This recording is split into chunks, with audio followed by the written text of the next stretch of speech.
Hello students, welcome to this video tutorial on hashtag number of the day.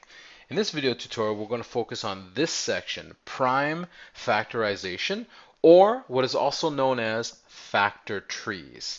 As you're first introduced to factor trees, that's what they're called, factor trees. But as you get into higher grades, the skill is called prime factorization. All right, so let's break it down. Let's see what you remember. Okay, so there's two things you have to remember when drawing factor trees. Okay, there are two symbols that you can use. One symbol is for prime numbers. Now, prime numbers are designated with a circle, and composite numbers have a rectangle or square around them. So our number of the day is 12. So that's going to go in our initial rectangle.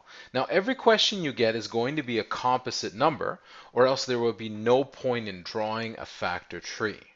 Okay? All right, so to do a factor tree, you have to do a little bit of rough work. So I'm going to do a little bit of rough work in the corner. Now if I remember, if you look higher on your page, you can remember the work you did for the factor list or the factors that you had for 12. So if you remember, we did 1 times 12, there's 2 times 6, and there's 3 times 4. Okay? So I can use two of these combinations. Now, in a factor tree, I don't want to use the combination that has a 1. So this is 1 times 12. I'm not going to use this. Okay? So I'm just going to put a little mark through it. Okay, so what I'm going to do is I can choose either of these two. So how about I focus on, I'm just going to pick randomly here, how about I focus on this pair here, 2 times 6. Okay, so let's begin.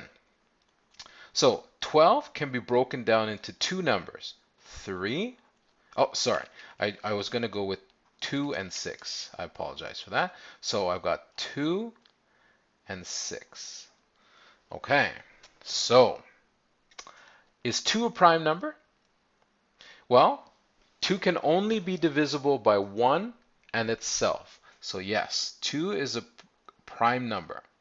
So I'm going to draw a circle around that. Now remember, the whole goal of a factor tree is to end all the branches in circles. We only want prime numbers at the end of each branch. Okay, so how about the other factor, 6? Is 6 a prime number or a composite number? Well, 6 is not a prime number because it can be divisible by 2 and 3. So it is a composite number. So I'm going to put a square around that. Okay, so if the number has a square, that means I have to keep going. I have to keep going with two branches. Okay, so what are the factors of 6? Well, I have 1 and 6, but I don't want to use the combination that has a 1. So the other combination is 2 times 3. 2 is a prime number, which we already stated over here. And how about 3? Is 3 a prime number or a composite number? Well, the only two numbers that can divide into 3 are 1 and 3 itself. So it too is a prime number. Now remember, the goal is to end every branch with a prime number. So let's look at our tree. Is every branch ended? Has every branch ended with a prime number? Yes, it has. So what we have to do is we have to write a prime factorization statement. And what we're going to do is we're going to write all of the prime numbers together. So we're going to put a therefore sign. Therefore, 2 was our first prime number times 2, which is our next prime number, times 3, which is our last prime number. And then we have to check it. Let's do some mental math. What's 2 times 2? 2 times 2 is 4. What's 4 times 3? 4 times 3 is 12. That equals our number of the day. So this is a quick review, simple review on factor trees and prime factorization. Okay, this concludes this video tutorial on hashtag number of the day. Thanks for watching. Bye.